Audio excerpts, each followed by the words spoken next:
Well, how about them dogs? How, how about them dogs? How about them dogs? Man, golly, guys, man,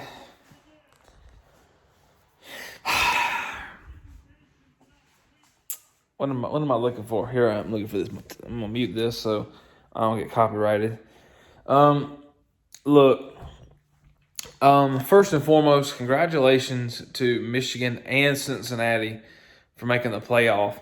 Um, and congratulations to Alabama and Georgia. You two teams are headed to the national championship game that we played on January the 10th. First thing foremost, I want to say about Michigan. Michigan's a good team. Obviously, they were 12-1. The one loss they had was a loss that they really did to themselves, coaching wise. Michigan could easily have been 13-0 in this game.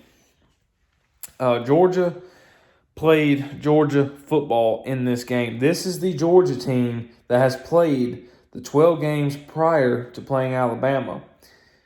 This is the Georgia team that did not play the same football December the 4th. Now you might say, Alabama's a different team. No. Georgia played a soft zone rush 3 defense because they believed Alabama's offensive line was not going to play well, and that plan backfired. Georgia went back to playing how they played all year, and this is what happens when Georgia plays like they played all year. They beat the absolute bejeebus out of Michigan. The 11 points, Michigan scored 8 points in the last 4 minutes of the game on a blown coverage on the fifth string DB who was lost in Candyland. So, congratulations, you scored a touchdown on the fifth string DB. Congratulations, Michigan freshman QB who's amazing. Congratulations, you scored a touchdown on the fifth string DB. Number 14, never seen this guy on the field ever all year, so congrats. I don't know what he was doing, but congratulations, you did score 8 points late in the game. That's good. But yeah, Georgia won the game 34-11. And listen, I am so excited that Georgia's headed to the national championship. I'm excited, beyond excited about the game. Moving forward, I am. But at the end of the day, it's still that Alabama hump ahead of us. Now, can Georgia win the rematch? Yes, they can. And I'm not just saying that because we won this game. If Georgia plays Alabama like they played this game, Georgia's winning that next game. Georgia, look, I'm telling you, Stetson Bennett, 20 of 30, 314 yards, 3 touchdowns. This is Stetson Bennett's best career game. This is his best game all year. Michigan's defense is better than Alabama's defense. Georgia got up early in this game, like they did against Alabama, but then Alabama had a really good second quarter, and Georgia got behind. And Michigan kind of did what Georgia did. They got behind, they can never catch up until the fourth quarter. But what's his name? Haskins? Where was he at? Nowhere. Corum? Nowhere. Edwards? Nowhere. These 3 dudes, I was told for the last 3 weeks, these 3 dudes were going to rush for over 300 yards on Georgia, and they were going to blow Georgia out. That's what I heard for the last 3 weeks. Last time I checked, there was, I believe, 58 rushing yards combined. Yeah. Where's all that Michigan talk at? I heard that for 3 weeks from all social media platforms. Oh, Michigan's just going to run it up on Georgia. They're going to run the ball like a bunch of stallions out in the open Wild West in Utah. I heard that all for the last 3 weeks. And let me tell you something right now. The complete opposite happened. 58 rushing yards combined. Cade McNamara, yeah, that man Jim Harbaugh saved that man's career because his career was about to be over. He was hurt. He got hurt in this game. And I understand that they do the QB hokey pokey with him and McCaffrey or whatever his name is. McCaffrey's better than him. I don't know why he wasn't starting to begin with. But McCaffrey was also getting sacked. And see people around the world, this is what happens when you sack the quarterback. They fold. Bryce Young. Look at Cincinnati. They only scored 27 on Cincinnati. Cincinnati, if Cincinnati's offense was just a little bit better, that game would have been a little more interesting. The stat line for that game was the stat line made it seem like it was a 50-12 ball game. I mean, it was awful. Now, I feel for Michigan. I feel for Jim Harbaugh because they make it to the playoff and they lose. Look, it's understandable. Everything happens for a reason. I'm a firm believer in that. And I know it's hard to believe in that, especially when your team loses to the same team over and over. But everything happens for a reason. That's just how life is. I'm a true believer in that. Now, is it possible that Georgia loses to Alabama? Yes, it's very much possible. Is it possible Georgia wins? Yes, it is. Now, some of the good takeaways from this game, this is Stetson's career game. Hey, no turnovers. He did everything right. But he had 3 weeks of preparation for this game. And now the Alabama game's in 10 days? The national championship now? 10 days. So, and the rematch, and these commentators, Kirk Herbstreit said Georgia might be favored. No, I don't want Georgia to be favored. I don't. I really don't. I don't want Georgia to be favored. I think Alabama should be favored by 1 or 2, and that's it. Alabama is not going to score 41 points in the rematch. I can promise you that.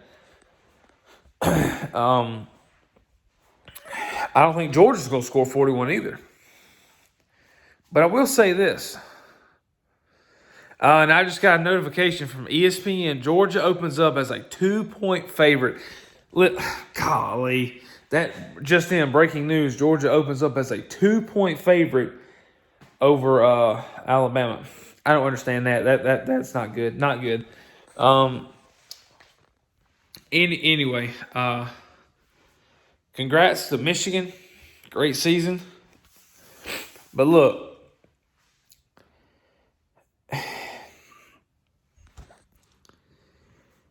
I'm happy for this team. I'm happy for. It's exciting. And here's what's crazy is, this whole game, I sat in this seat right here. I jumped up and down a couple times maybe. Got excited for a couple things. But the whole time I'm watching this game, I'm just constantly thinking about. And I've gotten to this point where I've never been like this with football. I'm not. And that is, I get to this point to where every time Georgia does something wrong or does something to hurt themselves, I go, we can't do that against Bama. We can't. We got to fix that. We can't do that. I'm comparing everything to Bama because that is the Georgia hump. That is the Georgia stone wall. That is the Great Wall in front of Georgia. That's the Great Wall of Alabama that Georgia cannot climb. So, and I'm sitting here in this chair and I'm watching the game, and Georgia has a lot of penalties. Georgia only scored. Georgia was actually outscored in the second half. Georgia scored 7 points in the second half, and Michigan scored 8. Literally, Georgia's only scored 7 points, and I'm sitting here thinking to myself, you don't beat Alabama just scoring 7 points in the second half, unless you have a game like this where you dominate and you can play like that. But that now, if Georgia's beating Alabama 34-3 in the Natty, and I don't care if the game is going to. I don't care if the game has just the fourth quarter left. I'm still sitting on the edge of my seat because this game ain't over. And I was like this with this game. I was like, this game is not over, especially at halftime. I was like, I was like, look, this game ain't over. I was like, this game's not over. We were up 27-3 at the half. Georgia got up and early. Michigan couldn't do nothing. No response. Defense was garbage. Aiden Hutchinson, non-existent. Juba, non-existent. Oh yeah, how about that Georgia offensive line? Michigan's offensive line won Offensive Line of the Year. Georgia's offensive line was 10 miles ahead of that. Georgia's defensive line made Michigan's offensive line look like Vanderbilt's offensive line. What do we have, like 6-7 sacks in this game? And like 10 QB pressure? Not 10, like 10 or 12 QB hits. I mean, we got to the quarterback a lot. We had a lot of tackles for losses too.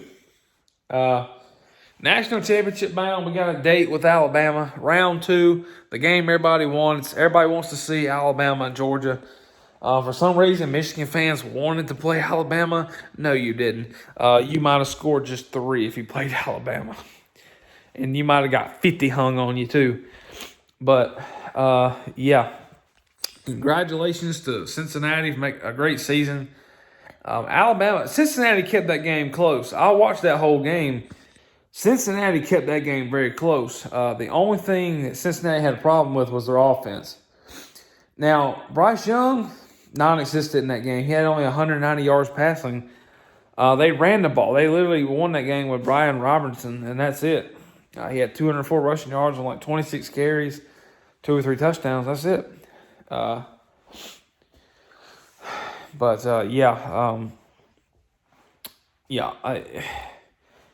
Like I said, I critique everything Georgia does because I want to win the national championship, and now we have that opportunity. So it's my critique is at the next level compared to like if we were just playing in week 7 or something, against Kentucky or whatever. My critique is at a next level because now we are playing for the ultimate achievement you can go for in college football, and that's the national championship. Georgia hasn't won a national championship since 1980. I wasn't alive, of course. The greatest Georgia win I've witnessed in my lifetime was the Rose Bowl win back in 2017. That was Kirby Smart. Kirby Smart is now 2-0 in playoff games. He's now 2-0. He's 0-1 in national championships, but he is 2-0 or 2. If you want, I don't know if is the national championship considered a playoff game. It probably is. That's probably a dumb question. It probably is. So he's 2-1, but he's 2-0 in semifinals. So not many coaches can say that. Oklahoma can't. Lincoln Riley's like what 0-4. Notre Dame, Brian Kelly's 0-2. So, look, I don't have any early score predictions for the game. I don't have anything like that. I haven't even thought about the game. I have thought about the game in the sense of if we play like certain time frames in this game, we're not going to play that great. The offense, and here's the thing, Georgia fans still don't understand me being a critic of the sport in this team. I was on Instagram constantly commenting my thoughts. Even went on Facebook in a Georgia group chat. Now, that's a red flag. Don't do that because you might hurt some feelings. But I went on Instagram, and I was just commenting away about stuff and complaining, and people are just like, why do you hate Stetson? Can't you just be happy we're winning? I said, I cannot be happy that we're winning because, yes, we're winning 27-3, but we're playing so conservative, and we've gotten 3 turnovers on defense, and we have gotten 0 points. Michigan should be thankful this game wasn't 52-3. This game could have easily been in the 50s. If Alabama was playing Michigan, this game would have been in the 50s. Because they would have scored. Kirby Smart is about as conservative as Donald Trump as a conservative president. And I mean conservative, like 1895 conservative.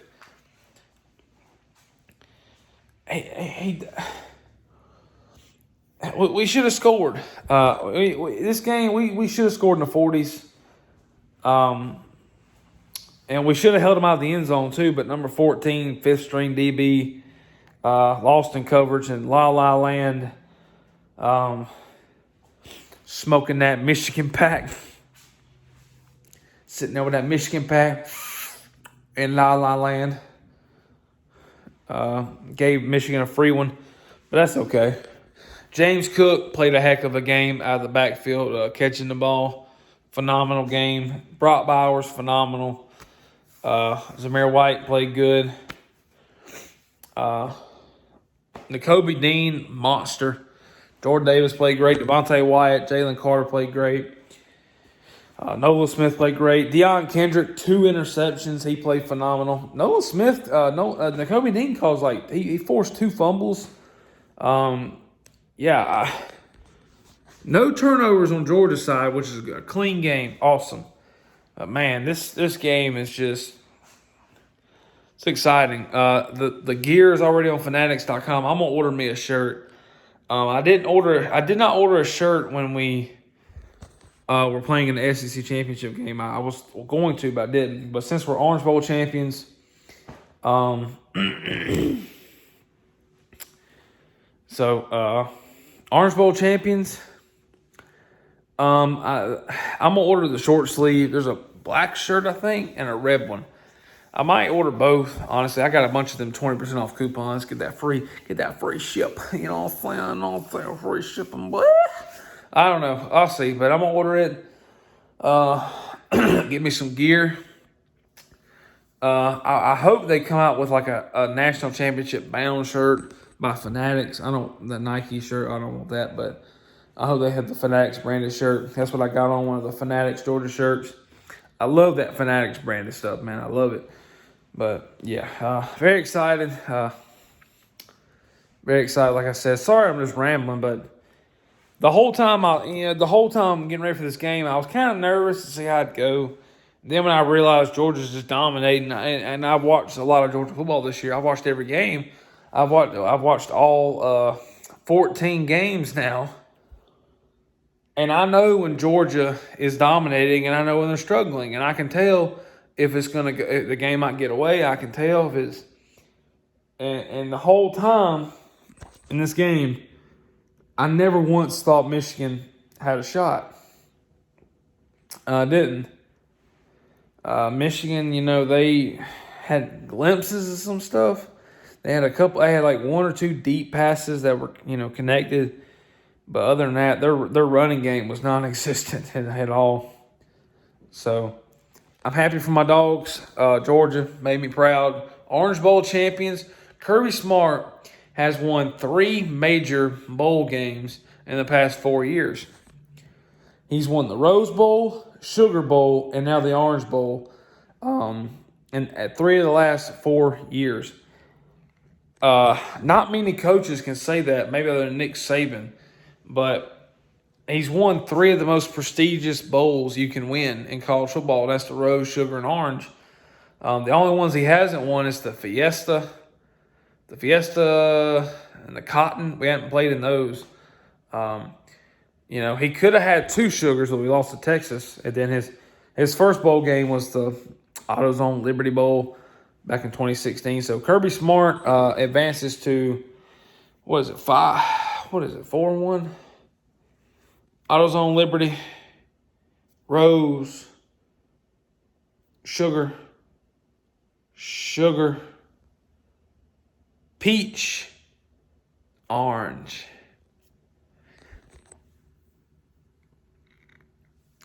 Yeah, Peach Bowl, 4. He's won 4. He's won 4 of the most premiered bowls recently. Kirby Smart is 5-1 in bowl games at Georgia. 5-1 in bowls. And 4 of those bowl games were major bowls. And he's won, 4 of them were major wins. Yeah, 4. The Rose Bowl, Sugar Bowl, Peach Bowl, and the Orange Bowl. So Kirby Smart has won 4 of the most prestigious bowl games you can play in. And I don't care what anybody says. The Rose Bowl is, to me, the Rose Bowl is the most prestigious bowl game under the national championship. And I'm happy Georgia had a chance to play for it and win it back in 2017. But I would say the Sugar Bowl's next, and then you can probably debate like the Fiesta or the Peach or Orange or whatever. You can debate it then. But yeah, so Georgia's headed to the national championship. I will definitely be making some videos about this game. I got to work the next 3 days, so I probably will not make any videos the next 3 days. So it'll just be my 25 subscribers, which if you're subscribed and you're watching this, you're a good person. Good person. You're good people. I appreciate it. 25 subscribers or 0 subscribers, I'm still going to make videos regardless. I like making videos. I like talking about Georgia football. College football is my only hobby that I really have interest in. I don't do anything other than work, pay my bills, treat my fiance right, feed my dog, and make YouTube videos and praise the Lord. That is all I do. So yeah, that's about it. So, if you're watching this, if you're a first time watcher, subscribe. I don't ask for subscribers because I just don't feel like asking. I shouldn't have to ask. I believe you should subscribe and like based off if you really enjoyed the video and the content, and all that. And YouTube has always been a dream job of mine. I don't think this will become a job, though. But that would be insanely awesome, though. But anyway, appreciate you watching. If you want to subscribe, go ahead. It don't cost you nothing. Give a like. Give me a go dogs in the comment section. Peace.